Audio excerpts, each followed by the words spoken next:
ఆంధ్రప్రదేశ్ ఉప ముఖ్యమంత్రి పవన్ కళ్యాణ్ డిసెంబర్ 11వ తేదీన జిల్లా కలెక్టర్ల సదస్సులో ప్రక్కనే ముఖ్యమంత్రి చంద్రబాబు నాయుడు సమక్షంలోనే ఒక కీలకమైన ప్రకటన చేశారు. అదేమిటంటే, ప్రజలు అనేక సమస్యలు ఎదుర్కొంటున్నారు. వాటిని పరిష్కరించడంలో జాప్యం జరుగుతుంది.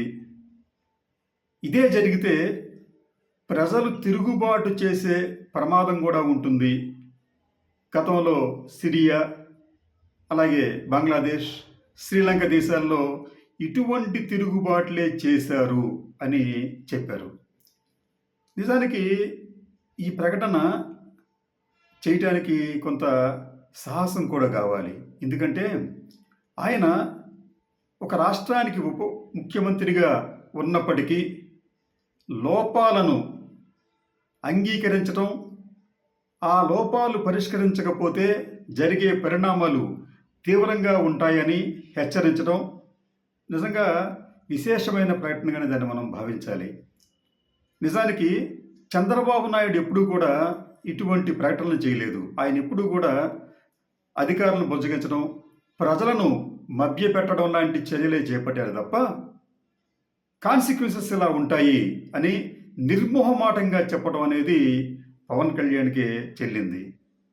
నిజానికి పవన్ కళ్యాణ్ యాటిట్యూడ్ ఉప ముఖ్యమంత్రిగా మిగతా రాజకీయ నాయకులకు భిన్నంగా ఉంది. ఆయన అధికారంలో ఉన్నప్పటికీ, ఎన్డీఏ కూటమిలో ఆయన భాగస్వామి అయినప్పటికీ ప్రభుత్వంలో లోపాలుంటే వాటిని ఆయన గుర్తించి ఎత్తి ప్రజలకు తెలియజేస్తున్నారు. అది గొప్ప విషయం. మీకు రేషన్ బియ్యానికి సంబంధించి కూడా ఆయన ఇటువంటి ప్రకటన చేశారు. అలాగే శాంతి భద్రతలు రాష్ట్రంలో బాగాలేవు అని చెబుతూ ఆయన నేరుగా హోంశాఖ మంత్రి అనిత గారికి కూడా వార్నింగ్ ఇచ్చారు. మీరు పద్ధతి మార్చుకోకపోతే మీ శాఖను కూడా నేనే చేపట్టాల్సి వస్తుంది అని చెప్పి హెచ్చరించారు. నిజానికి ఉప ముఖ్యమంత్రి ఇతర మంత్రుల శాఖల్లో జోక్యం చేసుకుంటున్నారన్న ఆరోపణలు ఉన్నప్పటికీ కూడా ఒక సహజమైన రాజకీయాలకు భిన్నంగా పవన్ కళ్యాణ్ ప్రవర్తిస్తున్నారు. ఇలా చేస్తున్నప్పటికీ కూడా చంద్రబాబు నాయుడు ఏమీ చేయలేని ఒక నిస్సహాయ స్థితిలో పవన్ కళ్యాణ్ని భరిస్తున్నారు అన్న విమర్శలు కూడా ఉన్నాయి. నిజానికి పవన్ కళ్యాణ్ ఇలా చేస్తూ ఉంటే, పవన్ కళ్యాణ్ కాకుండా మరో మంత్రి ఇటువంటి ప్రకటన చేస్తే చంద్రబాబు నాయుడు వెంటనే ఆయన్ని తన వద్దకు పిలిపించుకొని మందలించేవారు. కానీ పవన్ కళ్యాణ్ని మందలించేంత ఒక స్థితిలో ఈ రోజున చంద్రబాబు నాయుడు లేరు. ఆయన ఏంటంటే ఇంకా మనం వేసి చూద్దాం అన్న భావనతో ఉన్నట్లుగా ఉంది. కానీ ఈలోగా పవన్ కళ్యాణ్ తనకు వచ్చిన ప్రతి అవకాశాన్ని కూడా సద్వినియోగపరుచుకుంటూ తాను ధైర్యంగా మాట్లాడతాను, లోపాలుంటే ఇది సొంత పార్టీలో లోపాలున్నా, ప్రభుత్వంలో లోపాలున్నా ఎత్తు చూపిస్తాను అని ఆయన ధైర్యంగా చెబుతున్నారు. అయితే దీనికి నేపథ్యం ఏమిటంటే, ఆయన దగ్గర మనం గమనించాల్సింది, ఈ ప్రభుత్వం అనేక అసాధ్యమైన హామీలను ఇచ్చి అధికారంలోకి వచ్చింది. ఈ రోజున ప్రభుత్వం దగ్గర డబ్బులు లేవు. ఇదే విషయాన్ని పవన్ కళ్యాణ్ కూడా అంగీకరించారు. మా దగ్గర డబ్బులు లేవు, చాలా సమస్యలు ఉన్నాయి, ఇంకా పరిష్కరించాల్సినవి చాలా ఉన్నాయని చెప్పి ఆయన అంగీకరించారు. అయితే ఇన్ని హామీలను ఇవ్వటం అనేది ఎంతవరకు భావ్యం అనేది కూడా పవన్ కళ్యాణ్ గారు గమనించాలి.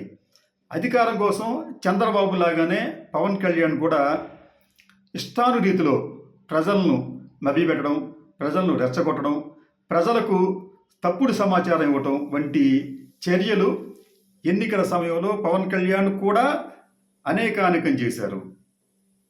అలాగే సూపర్ 6 అని చెప్పి దాదాపు లక్షల కోట్ల రూపాయలు అవసరమయ్యే హామీలను గుప్పించారు. అయితే విచిత్రంగా ఈ సూపర్ సిక్స్ హామీలకు కానీ లేకపోతే టీడీపీ అది ఎన్డీఏలో భాగంగా ఉన్న బీజేపీ వారైతే ఈ హామీలకు వారు ఎక్కడా కూడా మద్దతునివ్వలేదు. ఈ హామీలను ఈ మేనిఫెస్టోను రిలీజ్ చేసినప్పుడు కూడా బీజేపీ వాళ్ళు దానికి దూరంగా ఉన్నారు తప్ప దాంట్లో మేము కూడా భాగం అని చెప్పి చెప్పలేదు. అంటే దాని అర్థం ఏంటంటే ఈ హామీలను అమలు చేయటం అసాధ్యమన్న అభిప్రాయం ఆ రోజుల్లో బీజేపీకి ఉంది కాబట్టి వారు దూరంగా ఉన్నారు. కానీ మనం ఎట్ ఎనీ కాస్ట్ ఏదో రకంగా మనం ముందు అధికారంలోకి వచ్చేయాలి, తర్వాత చూసుకుందామని చెప్పి భావనతో చంద్రబాబు నాయుడు, పవన్ కళ్యాణ్ వీరిద్దరూ కూడా ఇటువంటి అసాధ్యమైన హామీలను ప్రజల ముందుకు తీసుకొచ్చి ఒక భారీ మెజారిటీతో అధికారం చేజిక్కించుకున్నారు. అయితే అధికారంలోకి వచ్చిన తర్వాత ఇప్పుడు వారికి వాస్తవాలు తెలుస్తున్నాయి. అంటే అంతకుముందు తెలియవు అంటే తెలుసు, కానీ ఇంకా మరిన్ని విషయాలు వారికి తెలుస్తున్నాయి. ఆర్థిక పరిస్థితి చాలా అగమ్యగోచరంగా ఉంది. ఎన్నికల సమయంలో మేము ఈ విద్యుత్ ఛార్జీలు పెంచమని చెప్పారు. ఈ రోజున విద్యుత్ ఛార్జీలు చాలా భారంగా పడే విధంగా పెంచారు. ఇలా అన్ని విధాలుగా కూడా ప్రజలు ఈ రోజున సఫర్ అవుతున్నారు, ఇబ్బందులు పడుతున్నారు. వారి సమస్యలు ఏవి పరిష్కారం కావటం లేదు. ఈ ప్రజా సమస్యల నుంచి ప్రజలను లేదా ప్రజల దృష్టిని మళ్లించేందుకు చంద్రబాబు నాయుడు గారు రకరకాల ప్రయత్నాలు చేస్తున్నారు. దాంట్లో భాగంగానే నెలకోసారో 15 రోజులకోసారో వారానికోసారో ఏదో ఒక అంశాన్ని తీసుకురావటం, దానిని జగన్మోహన్ రెడ్డి మీద నెట్టేయటం, కాలం గడిపేయటం, ఇటువంటి ప్రయత్నాలు చేస్తున్నారు. అయినప్పటికీ కూడా ప్రజల్లో ప్రజల్లో అయితే ఒక విషయంలో వారికి స్పష్టత వచ్చింది. ఓహో, ఈ ప్రభుత్వం అనేది పని చేయటం లేదు కానీ ప్రజలను మభ్యపెడుతోంది, ప్రజలను పెడదో పడిస్తోంది అనే అభిప్రాయానికి వారు వస్తున్నారు. ఈ విషయం పవన్ కళ్యాణ్ గారికి కూడా తెలుసు, కానీ మిగతా నాయకులకు భిన్నంగా ఆయన ఈ సమస్యలు ఉన్నాయి అని చెప్పి అంగీకరించి వాటిని మనం పరిష్కరించలేకపోతే ప్రజల తిరుగుబాటు తథ్యం అని చెప్పి చెబుతున్నారు. అంటే ఈ ప్రభుత్వం అనేది తీవ్రమైన ఆర్థిక సంక్షోభంలో ఉందని చెప్పి మనం గమనించాలి. ఎంత సంక్షోభం లేకపోతే ఉప ముఖ్యమంత్రి లాంటి వ్యక్తి ప్రజా తిరుగుబాటు వస్తుందని చెప్పి చెబుతారు కలెక్టర్ల సమావేశంలో. అంటే ఇప్పటికైనా కానీ ఈ ఎన్డీఏ పాలకులు వాస్తవాలను ప్రజలకు వివరించడమే కాకుండా అసాధ్యమైన హామీలను మేము ఇచ్చామని చెప్పి ప్రజలకు కూడా చెప్పి గతంలో ఇట్లా తప్పులు జరిగినాయి, మళ్ళీ తప్పులు చెయ్యము అని చెప్పి చెప్పగలిగితే హోందాగా ఉంటుంది. కానీ వారు అట్లా చేయకపోగా వారు ఏమిటంటే ఈ 5 ఏళ్ల పాటు అధికారంలో ఉంటే చాలు మనం తర్వాత అనే ఒక భావనతో వారు అధికారంలోకి వచ్చారు. ఇప్పుడు అధికారం అంటే అది పూల పాన్పు కాదు, ముళ్ళ బాట అని మిగతా వారికన్నా కూడా పవన్ కళ్యాణ్కి ఎక్కువగా తెలుస్తోంది. ఏ పరిస్థితులు మరింత కాలం కొనసాగితే ఖచ్చితంగా ఆంధ్రప్రదేశ్లో కూడా ప్రజలు తీవ్రమైన ఆందోళనలు వ్యక్తం చేయడానికి రహదారుల మీదకి వచ్చినా మనం ఆశ్చర్యపోనక్కరలేదు.